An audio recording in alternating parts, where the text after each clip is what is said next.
Fundamentos de amplificadores con transistores. Para empezar, ¿qué es un amplificador? Bien, el término amplificador puede significar tanto un tipo de circuito eléctrico como un equipo modular que realiza la misma función. Su función es incrementar la intensidad de corriente, de tensión o voltaje o la de potencia de la señal que se aplica a su entrada. Nótese aquí que al incrementar la corriente o la tensión, forzosamente siempre vamos a tener un incremento en la potencia. Entonces, comúnmente se trabaja los amplificadores pensando en aumentar cierta cantidad la corriente o cierta cantidad la tensión. Para amplificar la potencia es necesario obtener la energía de una fuente de alimentación externa. De esta forma se puede considerar al amplificador como un modulador de la salida de fuente de alimentación. Básicamente nosotros alimentamos al amplificador y gracias a esa alimentación externa pues tenemos un aumento en nuestra corriente o en nuestro voltaje. Existen diferentes tipos de amplificadores, vamos a verlos paso a paso, uno por uno. Los primeros son los amplificadores clase A, que son amplificadores que consumen corrientes continuas muy altas de su fuente de alimentación. Esta amplificación presenta el inconveniente de generar una fuerte y constante cantidad de calor que necesita ser disipada. Comúnmente estas se disipan con unas láminas que se llaman disipadores de calor, válgame la redundancia, para que viaje el calor a través de esas láminas y lo avienten o lo arrojen hacia el exterior. Las altas temperaturas generan un rendimiento muy reducido. En todos los circuitos eléctricos, mientras más alta sea la temperatura de nuestros componentes o nuestros conductores, tenemos un rendimiento eléctrico menor. Entonces, como estos trabajan con corrientes continuas muy altas, una corriente alta genera un calor mayor, genera mayor calentamiento. Entonces, eso nos va a generar menores rendimientos. Este tipo de amplificadores se utiliza principalmente en circuitos de audio y de equipos domésticos porque proporcionan una gran calidad de sonido. En general son los que mejor calidad de sonido tienen, pero pues presentan un gran inconveniente de que tenemos rendimiento bajo, entonces es mucho consumo y poca eficiencia. Los amplificadores clase B se caracterizan por tener intensidad casi nula a través de sus transistores cuando no hay señal en la entrada del circuito. O sea, cuando no hay señal de entrada o no hay corriente de entrada, siguen teniendo una intensidad, pero muy, muy baja, casi nula. Es casi cero y normalmente se toma como cero. El consumo en este tipo de amplificadores es menor que en la clase A, pero también es menor la calidad debido a la forma de transmisión de onda. Este ya es por corriente alterna, es por onda. Se utilizan sistemas telefónicos, transmisores de seguridad portátiles y sistemas de aviso, pero no se utilizan audios. ¿Por qué? Porque tenemos una menor calidad de audio. Para eso tenemos los clase A. Tenemos también los amplificadores clase C, que son similares a los de clase B en su salida, porque se tiene una corriente de polarización cero. Ya más adelante veremos la polarización en los transistores. Sin embargo, cuando está en reposo, o sea, no tiene una señal de entrada, su carga de trabajo se sitúa en una saturación con corriente alta o de alta corriente. Los amplificadores de clase AB son amplificadores que reciben una pequeña polarización constante en su entrada, independientemente de que si se tiene una señal o una alimentación a la entrada. O sea, alimentados o no, tienen una pequeña señal de polarización constante. Es la clase más común de amplificadores utilizados en el audio, porque tienen gran rendimiento y calidad. Combinan la calidad de audio de los tipo A con el rendimiento de los tipo B. Recibe su nombre debido a que con señales grandes se comporta como un amplificador clase B, pero con señales pequeñas se comporta como un amplificador clase A. ¿Por qué así al principio, cuando vimos el A, dijimos que los clase A funcionaban con señales altas y los clase B funcionan con señales más bajas? ¿Por qué lo hace al revés? Pues para que cuando tengamos una señal alta, al funcionar como un clase B, tengamos una buena calidad de audio y un mejor rendimiento. Porque si funcionara como clase A, tendríamos rendimientos bajos, tendríamos muchas pérdidas. Y cuando tenemos señales pequeñas, lo trabaja como un clase A para mantener una buena calidad de audio y a su vez tener poquitas pérdidas o un rendimiento alto como si fuera tipo B. Tenemos los amplificadores de clase D también, que se caracterizan por un tener elevado rendimiento energético, son los más rendidores, normalmente superan el 95% del rendimiento. Y como tienen un rendimiento alto, se reduce mucho la cantidad de disipadores de calor.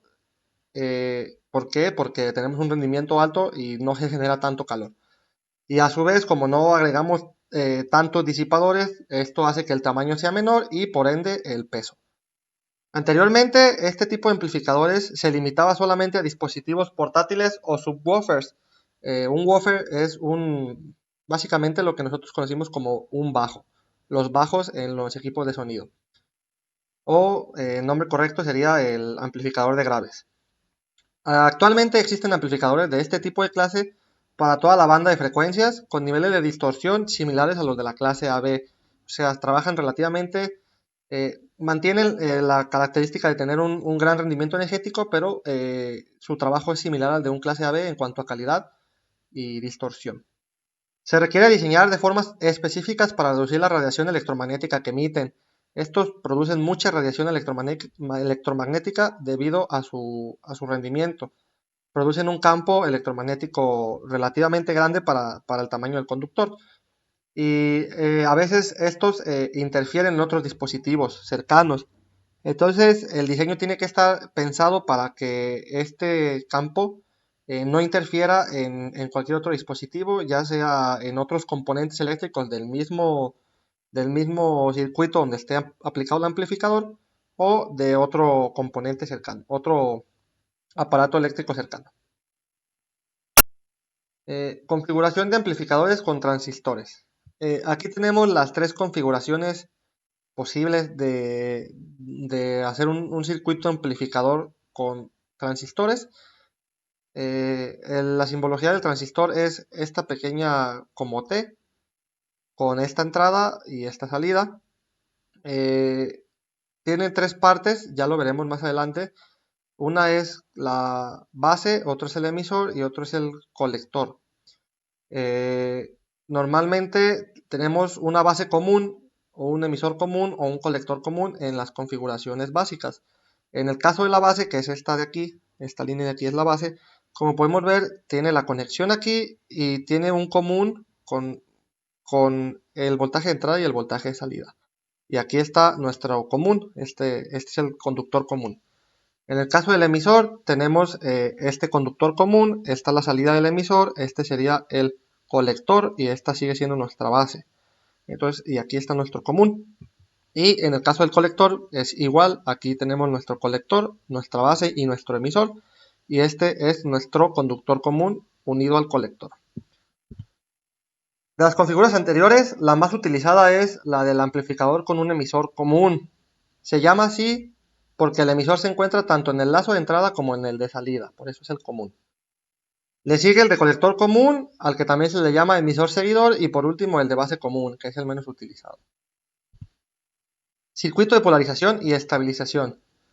Para obtener una amplificación sin distorsión, la base del transistor debe polarizarse de manera que la señal de entrada funcione sobre las características del transistor. Aquí vemos el desplazamiento del punto Q, que si recuerdan, el punto Q era el punto en el que se sitúa en nuestra gráfica de funcionamiento en aquel caso el diodo, en este caso del transistor. Es el punto que está entre la relación del voltaje y la corriente. Entonces aquí podemos ver el desplazamiento del punto de polarización de este punto Q debido a los cambios de temperatura. En el lado izquierdo, en la gráfica A, tenemos a 25 grados y en el lado B tenemos el punto Q, pero ahora si tuviéramos 100 grados en el transistor, 100 grados Celsius. Como podemos ver, aquí compara la corriente en el colector, que es en miliamperes, y acá en la línea de abajo comparamos la corriente que viaja del colector a el emisor a el punto Q. Y nos dice que comúnmente es igual o casi igual a nuestro factor beta, que vimos la clase pasada, multiplicado por la corriente del colector que viaja hacia la base, que viaja hacia el punto Q. Como podemos ver aquí, la corriente de la base, que son todas estas líneas que cruzan hacia la derecha, están en los microamperes, en el grado de los microamperes, o sea, es 0.000001.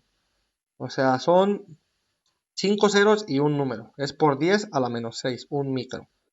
Tenemos en 10 microamperes, 20, 30, 40, 50, 60 y hasta 70 microamperes la gráfica. Y del lado izquierdo tenemos la corriente del colector en miliamperes, o sea, esto es por 10 a la menos 3, 0.001. Aquí tenemos un mili, 2, 3 y llegamos hasta los 6 miliamperes en esta gráfica para visualizar cómo funciona el punto Q. Y aquí abajo tenemos por último el voltaje que viaja del colector al emisor, que puede ser de 5, 10, 15, 20 o incluso más volts. Entre el voltaje que viaja del colector al emisor y la corriente que viaja del colector, nos va a generar una corriente en la base del transistor. Y esta va a viajar en función de esta línea diagonal. Si tenemos, por ejemplo, 15 volts del colector al emisor y unos 2 o poco más de 2 miliamperes en el colector, nuestro punto Q se va a situar al cerca de los 30 microamperes. O sea, ese va a ser el punto de operación o la corriente en la base de cuando tenemos estos parámetros. En el caso de los 100 grados es igual, funciona igual la gráfica. Tenemos la corriente del colector en miliamperes, el voltaje del colector al emisor. Y aquí tenemos la misma corriente del colector al emisor al punto Q, que es igual o casi igual al factor beta por la corriente del colector a la base al punto Q.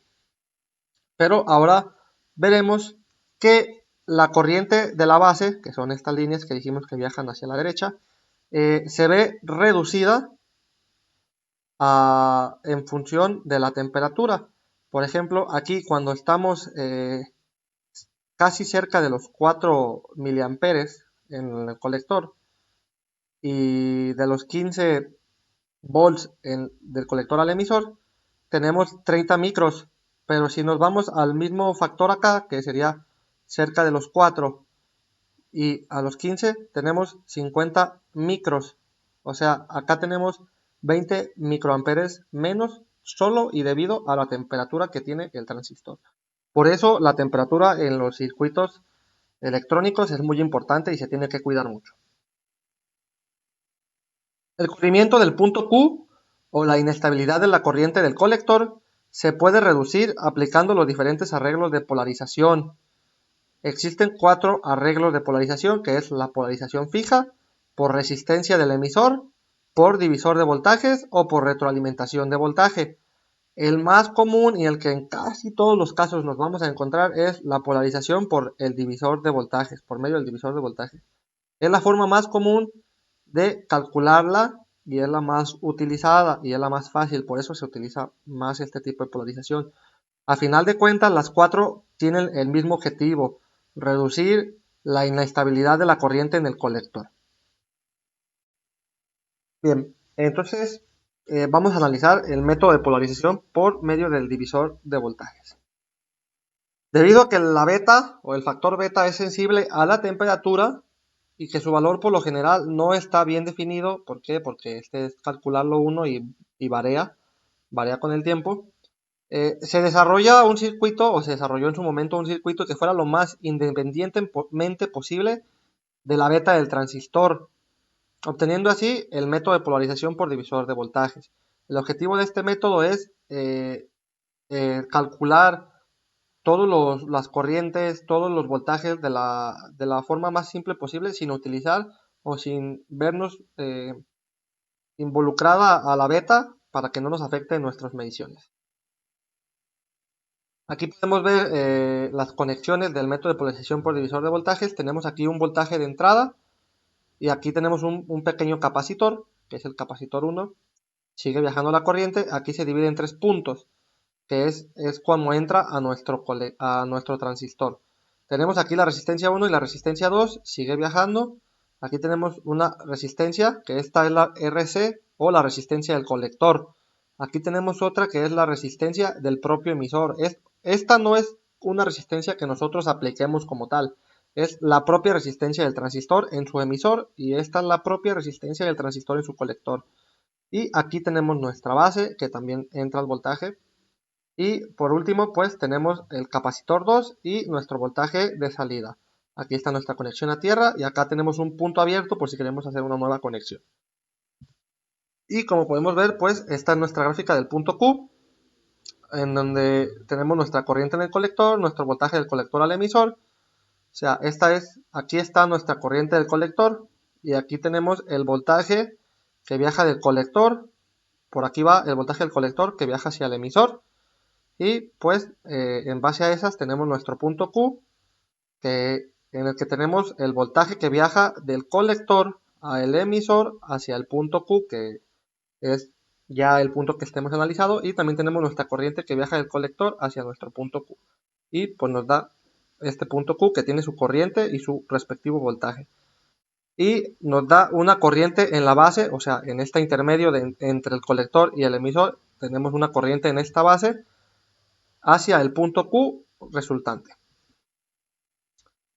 El punto Q se define por el nivel de la corriente del colector hacia el punto Q y del voltaje del colector que viaja hacia el emisor que viaja hacia el punto Q. O sea, brinca del colector al emisor y luego del emisor brinca hacia el punto Q. El nivel de la corriente de la base hacia el punto Q cambiará con el cambio de beta. Si nuestro factor beta cambia, nuestra corriente de la base al punto Q cambia. Pero el punto puede permanecer fijo si se utilizan los parámetros adecuados del circuito. Existen dos métodos para analizar la configuración del divisor de voltajes. Lo podemos realizar por dos formas, mediante el método exacto y mediante el método aproximado. Aquí tenemos un error ortográfico, disculpen, pero es el método aproximado. Bien, el método exacto es de la siguiente forma. La entrada de la red se dibuja de la siguiente manera, de las cuales se puede encontrar una red por medio del método de Thevenin. El método de Thevenin en su debido momento no se los expliqué y este método exacto no lo vamos a ver tan a fondo porque tendría que explicarles el método de Thevenin y sería muy tardado hacerlo. Entonces vamos a analizarlo sí de una forma rápida, pero no les voy a explicar el método, no se preocupen, el método exacto normalmente no se utiliza. ¿Por qué? Porque tenemos que aplicar el método de Thevenin y eso nos va a hacer más trabajo y más tedioso. Como dice su nombre, es más exacto, pero no hay problema porque si utilizamos el método aproximado, que lo veremos más adelante, alcanzamos valores relativamente cercanos a la exactitud y son aceptables. Y como es más fácil de manejar, se utiliza más el método aproximado. Bien, tenemos entonces nuestro voltaje de entrada, viaja a través de una resistencia que tenemos aquí, nuestra resistencia 2, que está en paralelo con nuestro transistor y en el área del colector viaja hacia otra resistencia R3 y aterriza. Bien, ¿qué hacemos entonces aquí? Las fuentes en el método de Thevenin se cataloga como si fuera un circuito abierto. Aquí está nuestra fuente como circuito abierto, aterrizada, y continúa nuestro circuito en R1, esta es R2, y acá continúa la demás parte del circuito donde está el transistor. Que, como vemos acá, se cataloga como un punto, para calcular, la resistencia de Thevenin, se hace este método. Para calcular la resistencia de Thevenin, las fuentes de voltaje se catalogan como circuitos abiertos. Entonces, como un cortocircuito. Entonces, bien, en base a este circuito que tenemos aquí, podemos calcular la resistencia de Thevenin en base a la resistencia 1 y 2. Y esto sería igual a, como esta R1 y R2 están en paralelo. ¿Por qué están en paralelo? Porque si analizamos bien, miren, este sería un punto en común y la Tierra, porque esta viaja hacia la Tierra y esta termina en la Tierra, entonces estas se catalogan como un punto en común. Los dos están en la Tierra. Por lo tanto, al ser en paralelo su conexión, tenemos que se puede calcular como R1 por R2 sobre R1 más R2. Esta es la forma de calcular la resistencia en paralelo cuando se tienen solo dos resistencias. Y esta nos va a dar la resistencia de Thevenin. Ahora, para calcular el voltaje de Thevenin, se cataloga la parte del circuito que queremos analizar, que en este caso es esta del transistor, como un circuito abierto. Al ser un circuito abierto, tenemos que entre este punto y este punto tenemos una diferencia de voltaje o una diferencia de potencial, y ese es el que estamos calculando como voltaje de Thevenin.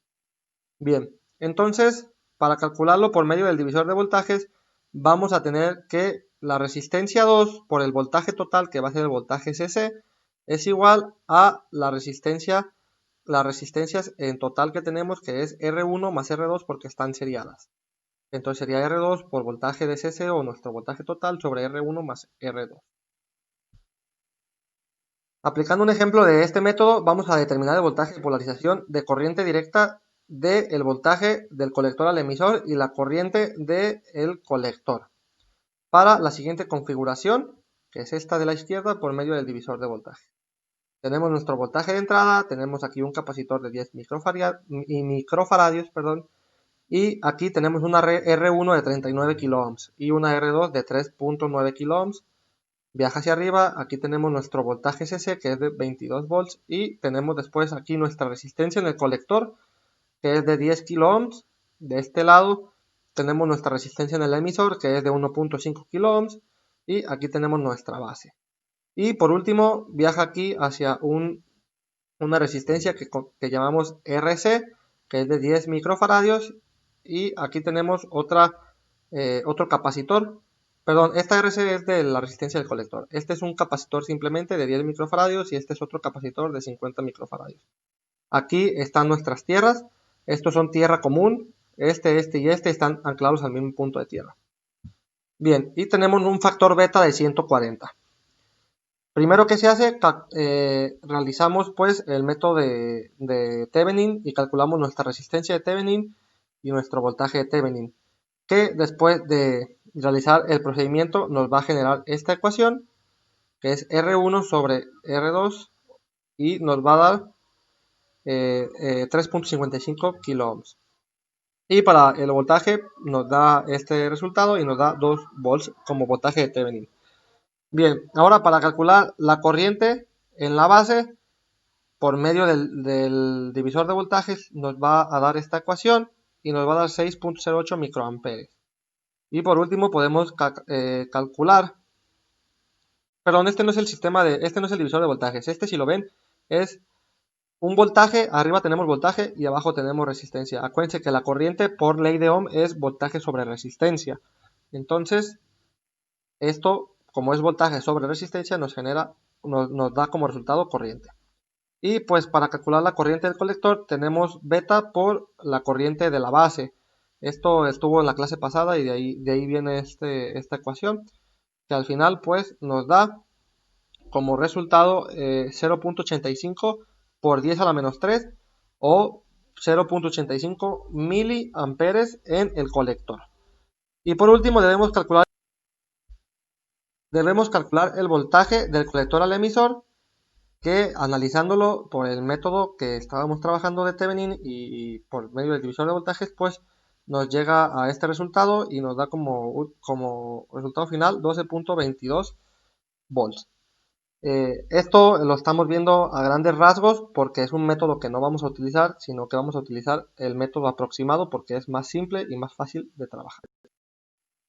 Bien, entonces el método aproximado para calcular la polarización por divisor de voltajes es el siguiente. Si la entrada de la red se redibuja de la siguiente manera, se puede calcular el voltaje de base aproximado. Esta red es la misma que analizamos en el método exacto. Tenemos nuestro voltaje de CC o nuestra voltaje dentro de nuestra fuente de alimentación. Viaja la corriente a través de nuestra resistencia 1 y tenemos nuestra resistencia 2. Resistencia 1 y la resistencia 2 obviamente tienen una corriente 1 y una corriente 2. Esta resistencia con esta está en serie y como están en series, cada una debe tener el mismo voltaje. Lo vamos a ver más adelante. Bien, entonces en este punto viaja y aquí debería estar nuestro transistor, pero lo redibujamos para que todo el sistema del transistor se catalogue solo como una resistencia RI. Y tenemos en este punto, de este punto hacia la Tierra, tenemos el voltaje de la base, porque acuérdense que aquí entraba a nuestra base. Entonces aquí tenemos nuestro voltaje y por ende tenemos nuestra corriente de base. Ahora bien, como R1 y R2 están, bueno, para empezar, R1, la resistencia 1, como es todo el sistema del transistor, por obviedad, por las resistencias propias del transistor, esta resistencia I va a ser mucho mayor, eso significa este símbolo, mucho mayor que la resistencia 2, la cual la R1 con la R2, si lo analizamos, están en paralelo. Este es un punto en común y el punto común número 2 es la Tierra. Ahora, la corriente en 1 es bastante aproximada o bastante cercana a la corriente en 2. Es casi igual. Esto significa casi igual. ¿Por qué es casi igual si R1 y R2 están en serie? Se supone que debería ser igual por estar seriados, pero ahora la cosa está en que R1 está seriada con todo este circuito y como está en paralelo, la corriente se divide entre R2 y R1. Los voltajes se mantienen, pero la corriente se cambia, se divide entre los dos. Ahora, como R1 dijimos que era mucho mayor que R2, la mayoría de la corriente va a viajar a través de I2 porque es una resistencia menor y como tenemos una resistencia más pequeña, recuerden que la corriente siempre busca viajar a través de donde le sea más fácil. Entonces, si esta es una resistencia que se opone menos que esta, por ende, casi toda la corriente va a viajar por aquí. Por eso mismo, como R1 es muchísimo mayor que R2, la mayoría de la corriente va a bajar por R2. Y por eso la corriente 1 es casi igual que la corriente 2. Ahora, la resistencia RI es la resistencia equivalente entre la base y la tierra para el transistor, con una resistencia en la terminal del emisor de la resistencia del emisor. Entonces, siguiendo las especificaciones anteriores, el voltaje de la base se puede calcular mediante el uso de la regla del divisor de voltaje. Siguiendo este circuito anterior, podemos determinar entonces que el voltaje en nuestra base, o este voltaje en B, es igual a la resistencia 2 multiplicada por nuestro voltaje total, que es la fuente, sobre la resistencia total, que sería R1 más R2. Acuérdense que el método del divisor de voltajes era la resistencia que estamos evaluando por el voltaje total entre la resistencia total.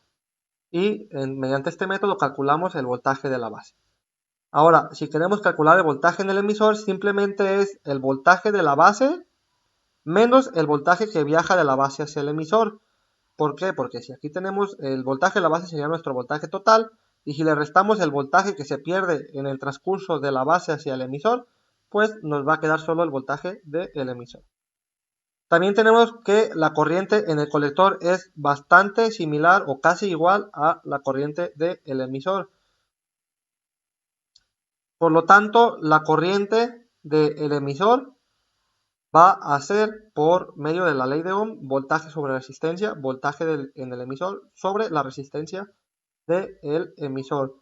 La resistencia del emisor comúnmente la conocemos, viene ya marcada en nuestros transistores, y el voltaje del emisor lo acabamos de calcular por este medio.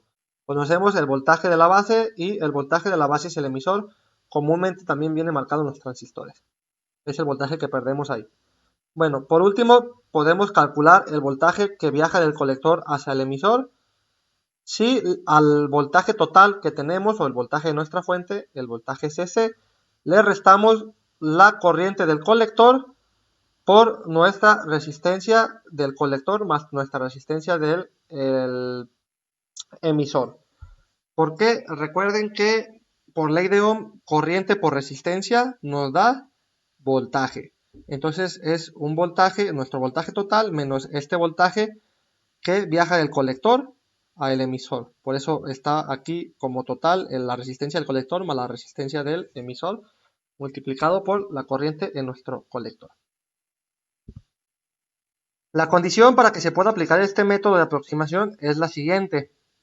Nuestro factor beta multiplicado por la resistencia del emisor debe de ser mayor o igual que 10 veces nuestra resistencia 2.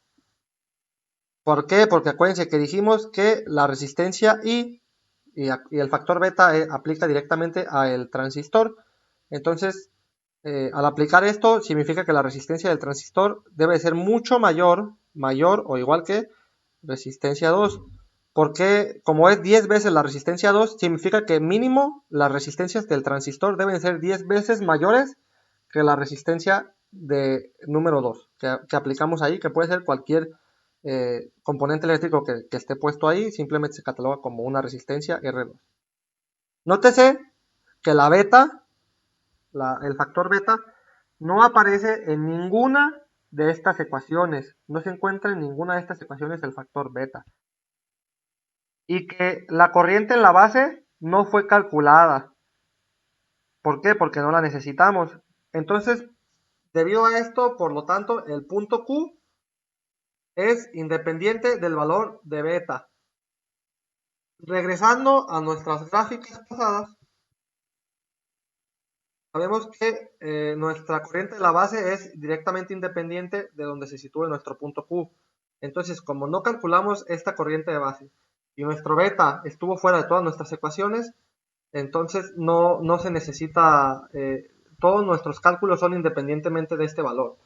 Y al estar fuera, no, causa que este método nos dé solo una aproximación, porque no estamos aplicando el beta como fue en el método exacto.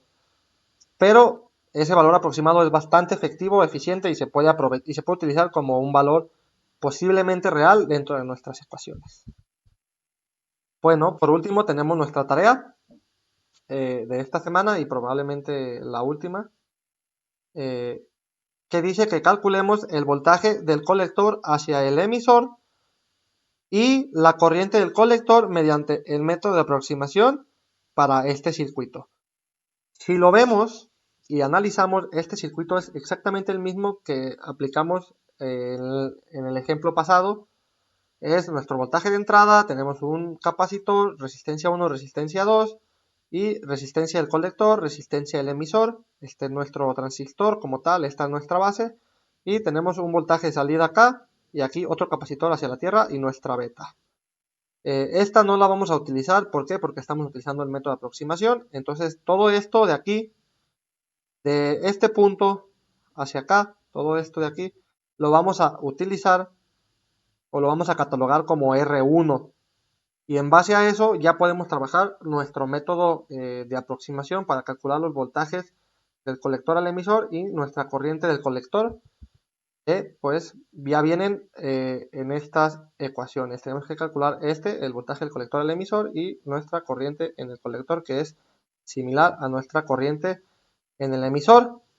El voltaje del emisor lo vamos a calcular aquí por esta forma y la resistencia viene ya en nuestro ejemplo. Ahí está nuestra resistencia del emisor.